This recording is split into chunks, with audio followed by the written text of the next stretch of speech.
rouge et qui sont abattus. Complètement abattus. Et regardez un peu. Il dit à Moïse, n'y avait-il pas des sépulcres en Égypte sans qu'il fût besoin de nous mener mourir au désert? Que nous as-tu fait en nous faisant sortir d'Égypte? On était mieux avant. Mais c'est quoi ce désert dans lequel tu m'as amené? N'est-ce pas là ce que nous te disions en Égypte? Laisse-nous servir les Égyptiens, car nous aimons mieux servir les Égyptiens que de mourir au désert. On aime mieux entrer dans l'esclavage du péché qu'entrer dans les plans de Dieu. C'est ça que ça veut dire. Parce que c'est plus facile. Parce qu'on n'a rien à faire. On continue à vivre comme on était. Mais Dieu avait un plan pour son peuple. Les libérer de l'esclavage. Ce matin, l'Éternel veut te libérer de ton esclavage. Il va utiliser les grands moyens, t'inquiète pas. Il est facile de retomber dans l'esclavage. Il est facile de retomber dans ce qu'on a vomi. Parce qu'on n'admet pas que c'est Dieu qui tient notre vie dans sa main. Et quand je dis on n'admet pas, des fois on le fait inconsciemment. C'est dire, c'est pas possible. Et dès qu'il arrive quelque chose, on doute. On doute. Vous imaginez, ce peuple a quand même vu les 10 plaies d'Égypte, qui est une merveille. Je ne sais pas si vous imaginez, vous faites un cercle.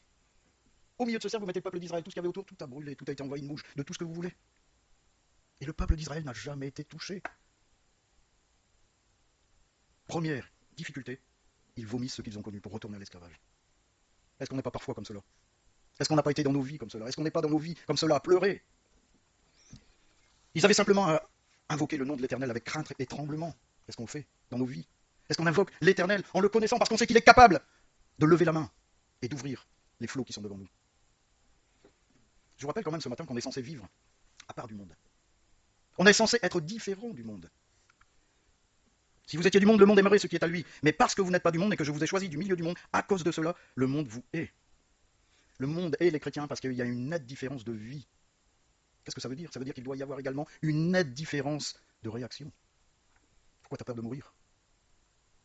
Si tu sais où tu vas, pourquoi as-tu peur de mourir? Le ciel t'est ouvert.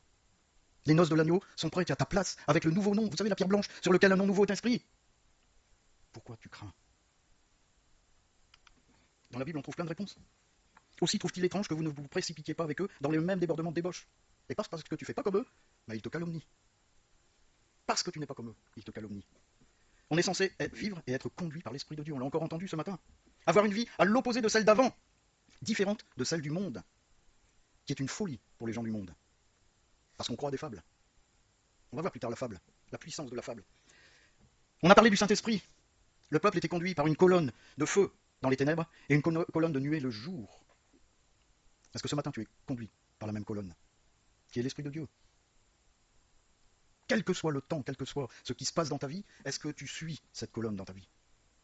Ou alors est-ce que tu l'abandonnes pour retourner à ce que tu as vomi?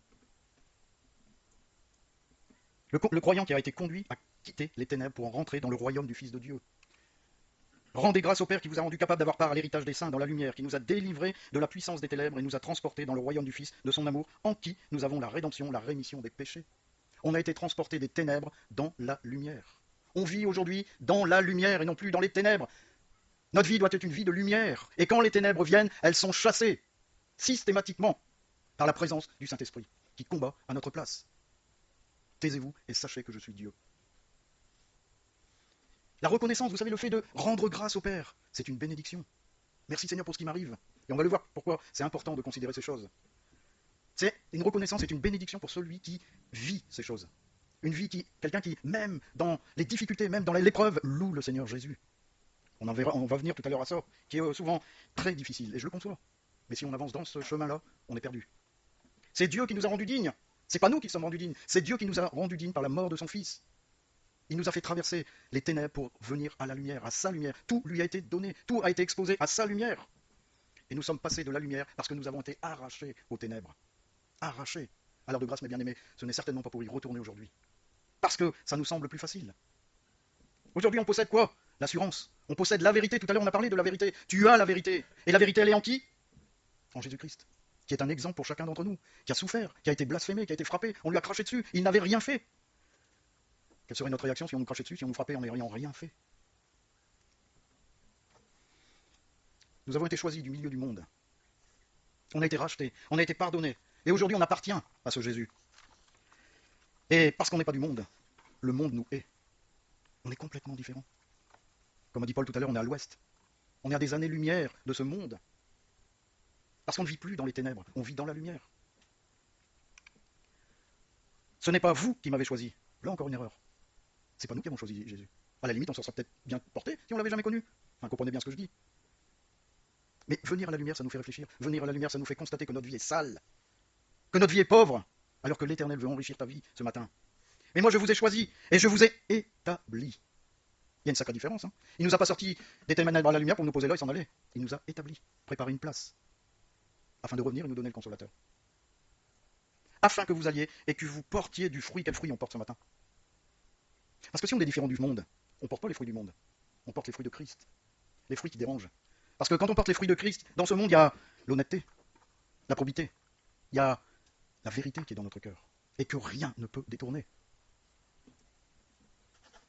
Et que votre fruit demeure, afin que vous demanderez au Père, afin que ce que vous demanderez au Père, en mon nom, il vous le donne.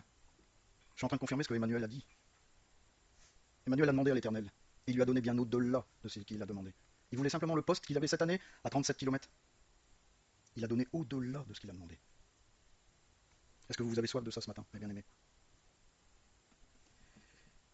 On a été choisis chacun, pas pour venir seulement le dimanche, et peut-être jouer un rôle. On a été choisis pour annoncer la parole de Dieu, pour annoncer la vérité de Dieu, par un changement radical de vie. Arrêtez de se plaindre, sinon on est comme les gens du monde. On n'a aucune espérance. Si vous demeurez en moi, et que mes paroles demeurent en vous, demandez ce que vous voudrez, et cela vous sera accordé. Est-ce que le Logos demeure en toi? Est-ce que la parole demeure en toi? Et quand je dis demeurer, c'est pas seulement qu'elle est en nous, mais c'est qu'on la vit, la parole de Dieu. On vit la parole de Dieu, on est la parole de Dieu, parce qu'on témoigne. Et normalement, si on vit cette parole de Dieu, moi je vous dis une vérité, c'est vous déranger. Vous dérangez. Si on vous invite comme avant, vos amis vous invitent comme avant, c'est qu'il n'y a rien qui a changé dans votre vie. Mais si vous commencez à voir vos amis qui s'éclaircissent, votre famille qui ne vient plus trop vous voir, c'est qu'il y a une bonne raison. C'est que vous ne parlez plus comme eux. Vous ne réagissez plus comme eux. Vous ne pensez plus comme eux. Parce que vous pensez Christ. Et vous pensez la réalité, pas du monde, mais la réalité du ciel. Dieu a dit au peuple, il leur a promis qu'il allait leur donner un pays où coulait le lait et le miel. Canaan, est-ce qu'il leur avait dit des paroles en l'air? Est-ce que quelqu'un ici peut dire que lorsque Dieu parle, il donne des paroles en l'air? Vous savez, en ce moment, ils sont en train de s'écharper en nous faisant des promesses. Moi, je vous dis une chose qui est une vérité ce matin, seules les promesses de Dieu seront tenues. Et je pense que je ne me trompe pas beaucoup. Hein. Et c'est pas quelque chose qui m'a été révélé si je vous dis ça. Seules les promesses de Dieu seront tenues. Le peuple était parfaitement au courant de cette promesse. Il aurait dû entrer dans cette promesse au bout de 11 jours. Vous imaginez? Relisez, vous allez voir. Normalement, le voyage était prévu 11 jours. Ça a duré 40 ans. Ils étaient tellement bons, ils étaient tellement à invoquer le Seigneur, tellement que ça a duré 40 ans. Comment? Et la génération, oui, j'aurais dû le préciser, cette génération qui a vécu 40 ans dans le désert, bah, ils en sont morts. Alors si tu pleures aujourd'hui, si tu galères aujourd'hui dans ta condition, tu sais ce qu'il serait ça à faire? C'est simplement, c'est proclame à Dieu ton incapacité de lui obéir. J'ai pas dit, fais une petite prière. Proclame à Dieu ton incapacité à lui obéir. Et demande, sincèrement, du profond de ton cœur, d'être libéré de ton joug. Libéré de l'esclavage qui est en toi. Il faut arrêter de pleurer sur ton sort.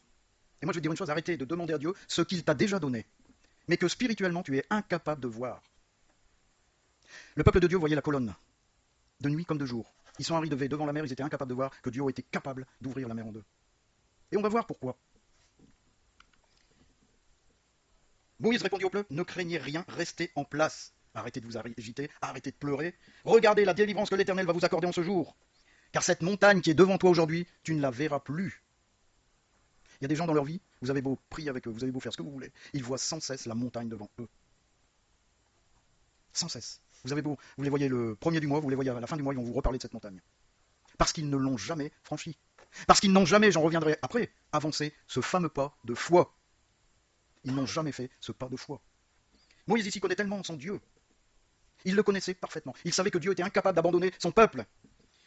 La délivrance était déjà sur le cœur de Moïse. Qu'est-ce qu'il a fait? Il l'a partagé au peuple. Ne craignez rien, restez en place. Et regardez, pourtant l'Éternel ne lui avait rien dit.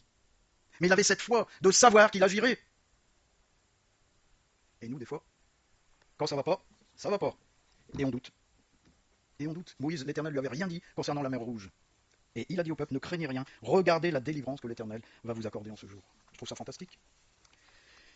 Peut-être que ce matin, tu en prends au doute. Peut-être que ce matin, tu es devant ta mer Rouge. Tu penses que tu vas y mourir devant ta mer Rouge. Mais fais comme Moïse. Campe sur ta foi. Campe sur ta foi. Afin d'avoir cette certitude que Dieu va t'apporter la délivrance. Que Dieu va agir d'une façon fantastique et ouvrir cette mer Rouge qui est devant toi. On a chanté ce chant, quand la tempête se déchaîne, quand la mer se déchaîne. Mais si la mer se déchaînait réellement, demain, dans notre vie, comment on réagirait? Est-ce qu'on crierait ou chanterait la suite du chant? Ce matin, on a chacun devant la mer Rouge, devant notre mer Rouge, parce que je suis pas mieux que vous, hein, j'ai souvent la mer Rouge devant moi. Quelle position adopter? La position de contemplation devant l'Éternel, chercher sa face. Ne plus parler, ne plus se plaindre, regarder la face de Dieu et attendre. Ce qui est très difficile, je vous l'accorde. Sachant que devant sa face et en position d'humilité, le Seigneur nous accorde sa grâce et sa miséricorde. Parce qu'une chose, l'Éternel va combattre à notre place. Et nous, gardez le silence. Vous savez, des fois, il n'y a même pas besoin de prier. Il n'y a absolument pas besoin de prier. Dès qu'on va ouvrir la bouche, ça sent pour dire des bêtises. C'est se mettre devant l'Éternel en silence et contempler sa face. Contempler sa face. Est-ce que vous avez déjà essayé? Restez dans le silence et contempler sa face. Est-ce que Dieu, notre Père, abandonne son fils ou sa fille? Est-ce que vous avez déjà été abandonné par Dieu? La colonne de fumée, la colonne de nuée, c'était un signe que Dieu n'abandonne jamais personne. Il mettra tout en place pour se rappeler à nous. Si tu as confiance, il faut engager ta foi devant l'obstacle qui se présente aujourd'hui devant toi. Et tu verras un miracle s'accomplir. Ce brave Josué, chapitre 1, verset 5. Nul ne tiendra devant toi tant que tu vivras. Je serai avec toi comme j'ai été avec Moïse. Je ne te délaisserai point, je ne t'abandonnerai point. On a souvent besoin d'être encouragé dans les épreuves. Pour Josué, la tâche était immense. Immense. Laquelle? Remplacer Moïse. Oh, il n'était rien, Josué. Absolument rien. L'Éternel lui dit, c'est toi qui vas conduire mon peuple. Et pourtant, Josué savait que les Cananéens n'étaient pas faciles. C'était des gens vigoureux. Leur ville était fortifiée. Leurs soldats étaient super entraînés parce qu'ils étaient fréquemment en guerre. Mais souvent, lorsque Dieu fait une promesse, lorsque Dieu donne un commandement, les promesses viennent avec. C'est-à-dire que Dieu ne va pas te dire, bon écoute, voilà, tu vas faire ça, au revoir, je reviens dans une semaine. Il va tout mettre en œuvre pour que ce qu'il t'a demandé s'accomplisse. Josué a reçu l'assurance que sa présence et son secours ne lui feraient jamais défaut. Nul ne tiendra devant toi, tant que tu vivras, je serai avec toi, comme j'étais avec Moïse, je ne te délaisserai point, je ne t'abandonnerai point. Jamais tu ne seras seul, devant n'importe quel obstacle. Et toute sa vie, ça a été comme ça. Il a été victorieux toute sa vie. J'ai une question à vous poser. Est-ce qu'il y a une différence entre Josué et nous? Parce que quand on dit aux gens qu'on est enfant de Dieu, est-ce qu'il y a une différence entre Josué et nous? J'ai pas l'impression. Josué a eu cette foi de croire aux promesses de Dieu. Il a toujours avancé avec la foi qu'il avait en Dieu. Il n'a jamais reculé. Il s'est levé et a marché dans la foi qu'il avait en son Dieu. La plupart des gens aujourd'hui sont perdus parce qu'ils se sont assis un jour. Alors pourquoi ces pleurs? Pourquoi ces larmes? Pourquoi ces gémissements devant l'adversité? Devant l'épreuve? C'est Dieu qui parle. C'est pas Moïse, hein, c'est Dieu. Pourquoi ces cris? Pourquoi ces pleurs? Pourquoi ces gémissements? Parle aux enfants d'Israël et qu'ils marchent. Qu'il marche. Est-ce que Job, ce qui lui est arrivé, il le méritait? Pas du tout. Hein. Et pourtant, ça a été son salut. Ça l'a sauvé. Alors, ce qui est arrivé devant l'épreuve, devant la mer Rouge, qu'est-ce qui est arrivé au peuple? Il a été complètement tétanisé. Complètement. Il n'avançait plus. L'ordre de l'Éternel, ça a été qu'il marche. Combien d'entre nous se sont retrouvés dans cet état? Complètement bloqués, complètement tétanisés. On abandonne la prière, on abandonne la méditation de la parole, on abandonne l'assemblée. On laisse Dieu de côté jusqu'à temps que ça aille mieux. Parce qu'on veut faire le point. Alors il y a quelque chose dans la parole que vous allez trouver, qui, ça m'est venu, et j'ai associé ça un peu, c'est un parallèle, vous voyez. Il y a une violente tempête, vous savez que Paul devait se rendre à Rome, il y a une violente tempête, ils étaient 216 je crois dans le bateau, 216. Ils ont tout jeté, ils allaient mourir. Et au milieu de la tempête, ils ne mangeaient plus. Alors regardez bien ce que Paul dit. Avant que le jour parût, Paul exhorta tout le monde à prendre de la nourriture, disant c'est aujourd'hui le 14e jour que vous êtes dans l'attente et que vous persistez à vous abstenir de manger. J'ai tout lâché, la parole de Dieu, l'assemblée, la prière, tout, parce que je suis dans l'épreuve. Je vous invite donc à prendre de la nourriture, ouvre ta parole, médite ta parole. Je vous invite donc à prendre de la nourriture car cela est nécessaire pour votre salut. Tout est dit. Et il ne se perdra pas un cheveu de la tête d'aucun d'entre vous. Si tu persistes dans les choses que je t'ai apprises, tu ne mourras pas. Littéralement, c'est ce que ça veut dire. Il devait se nourrir même dans cette tempête. Ainsi, même devant les épreuves, il faut continuer à se nourrir de la parole. Parce qu'il y a les promesses de Dieu. Si tu abandonnes la parole, tu abandonnes les promesses de Dieu. En Matthieu 10, versets 30 et 31, et même les cheveux de votre tête sont tous comptés. Ne craignez donc point, vous valez plus que beaucoup de passereaux. Les cheveux de votre tête sont tous comptés. Même nos cheveux pour Dieu sont précieux. On vendait 2 passereaux pour un seul sou. Un sou, ça correspondait à une journée de travail. L'Éternel connaît le nombre de cheveux qu'il y a sur chacune de nos têtes. Ça veut dire qu'il nous connaît parfaitement. Et Jésus dit qu'aux yeux de Dieu, les disciples avaient une grande valeur, plus grande que celle des passereaux. et qu'ils pouvaient être assurés que Dieu les voyait et les connaissait. Et il connaissait surtout leurs besoins. Nous sommes aujourd'hui disciples de Christ. J'espère que vous en êtes conscients. Disciples de Christ. Et Dieu connaît chacun d'entre nous. Il sait de là où il nous a sortis. Vous savez, dans un endroit magnifique. On était purs, on était saints, il nous a sortis de là. Je suis le premier à vous témoigner que c'est faux, me concernant bien sûr. Il nous sort de la boue, une boue puante. On est sale. Il est venu et il nous a sortis. Et aujourd'hui, il ne veut pas nous perdre, mais il veut nous élever. Si tu lâches la main de Dieu devant ta mer rouge, tu lâches les promesses et tu lâches son secours. Pourtant, Dieu te connaît. Mais la présence de Dieu exige l'humilité. Si tu veux avoir Dieu en toi, tu dois être humble et pas orgueilleux. Lorsqu'il a appelé Moïse au milieu du buisson, il a dit « Hé, toi, viens !» Non, il a dit « Alain, Alain !» Il a dit « Jacques, Jacques !» Il a dit « Christophe, Christophe !» Il a dit « Marc, Marc !» Il a dit « Jocelyne, Jocelyne !» Il t'a appelé par ton nom. Il t'a appelé par ton nom parce qu'il te connaît. Et Moïse a répondu « Me voici !» Me voici, je suis là devant toi. Quelle réponse on a fait à Dieu ce matin? J'ai des bœufs à essayer, je reviendrai la semaine prochaine. Écoute, j'ai une machine à laver à acheter, je reviendrai la semaine prochaine. Écoute, j'ai un entraînement de foot, je reviendrai la semaine prochaine. Mais le lendemain, tu as le retour de Christ.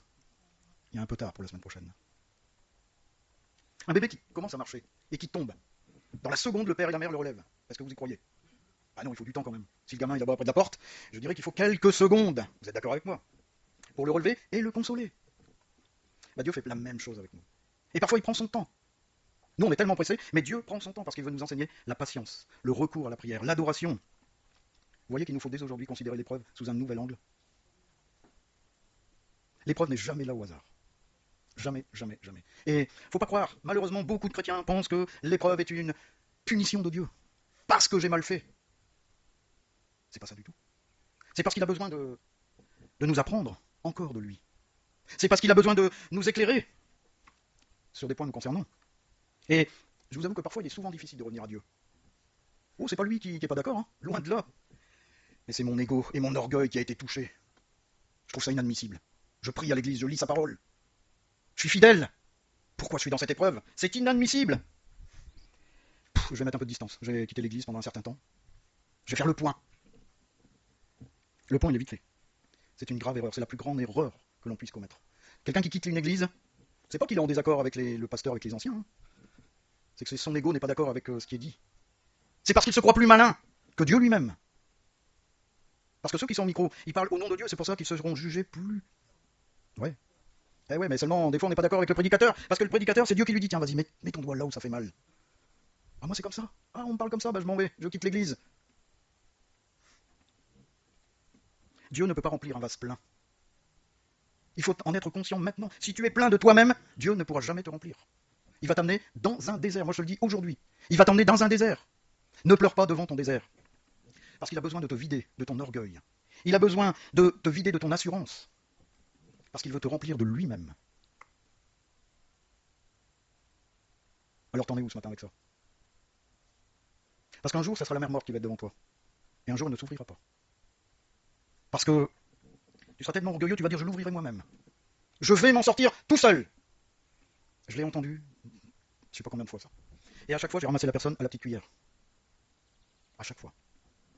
Aujourd'hui, et gloire à Dieu pour cela, je rends gloire à Dieu. Parce qu'encore aujourd'hui, il vient avec sa grâce et sa miséricorde. Sa grâce, c'est ce que Dieu nous donne. Sa miséricorde, c'est ce que nous recevons de Dieu. Et dans les deux cas, on ne mérite absolument rien. Est-ce qu'on en est conscient? Mais le cœur de Dieu, il est ainsi. Il veut donner de lui-même. Mais si on est rempli de nous-mêmes, on ne peut pas recevoir. Si tu es rempli de toi-même, ce qu'a dit Jeannette, pour toi, tu n'es absolument pas concerné. L'esprit ne viendra jamais te déranger. Parce qu'il y a un autre Dieu à sa place. Est-ce que tu acceptes ce matin la grâce et la miséricorde de Dieu? Quand on dit Amen, ça veut dire qu'on accepte de mourir à soi-même. On accepte d'être crucifié. Il faut faire très attention parce que Dieu écoute. Si tu dis Amen ce matin à ce que je viens de dire, ça veut dire qu'il faut t'attendre à un désert. Parce qu'il n'y a que dans le désert que Dieu va te parler. Alors devant l'incompréhension de Dieu face à son peuple, mais j'ai déjà fait tellement, je vais vous inviter à lire, il a bataillé pendant une nuit complète avec l'armée égyptienne. L'Éternel a combattu l'armée égyptienne pendant une nuit pour permettre au peuple de traverser la mer Rouge. L'Éternel ne comprend pas, mais il dit au peuple, mais en fin de compte, qu'il marche. Arrête de rester assis, lève-toi et marche. Tous les miracles de Jésus, Jésus disait, lève-toi et marche. Est-ce que tu es handicapé ce matin? Spirituellement, peut-être oui. Alors l'Éternel te dit ce matin, marche, marche, fais ce pas de foi. Il ne demande pas quelque chose d'exceptionnel, il ne demande pas des choses irréalisables humainement. Il demande simplement de marcher, de continuer à marcher droit devant, sans bifurquer, ni à gauche ni à droite, c'est-à-dire sans aucun compromis dans ta vie, sans chantage avec l'Éternel. Il te dit, lève-toi et marche avec la foi que je t'ai donnée. Ce petit grain de sénévé qui va dire à la montagne, jette-toi dans la mer. J'ai sauté quelque chose? Oh, j'ai dû sauter. Voilà. Fortifie-toi seulement et aie bon courage en agissant fidèlement selon toute la loi que Moïse, mon serviteur, t'a prescrite. Tout ce que tu lis dans la parole, applique-la sur ton cœur. Vis-la. Si tu ne la vis pas, tu seras incapable de voir la mer rouge s'ouvrir. Ne t'en détourne ni à droite ni à gauche, aucun compromis dans ta vie. Attache-toi à moi, afin de réussir dans tout ce que tu entreprendras. Tout ce que tu auras idée de faire, ça va réussir. Ça va être difficile, non? Mais parce que l'Éternel bénira chacun de tes pas. C'est ça que ça veut dire. Il va bénir chacun de tes pas. La grande erreur, c'est d'arrêter de marcher dans sa foi. La grande erreur, c'est de penser qu'on est seul. L'Éternel est avec toi devant ta mer rouge. Le soutien de Dieu est constant pour celui qui le suit, pour celui qui marche dans sa présence. Est-ce que tu vois encore ce matin la colonne de nuée et la colonne de feu dans ta vie? Est-ce que tu la vois encore? Ou spirituellement tu es incapable de la voir?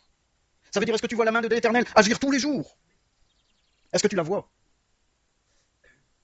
Le peuple avait vu des miracles. Et pourtant, il s'est plaint. La puissance de Dieu qui est ici représentée par la verge de Moïse va ouvrir la mer en deux. Inconcevable maintenant. Inconcevable.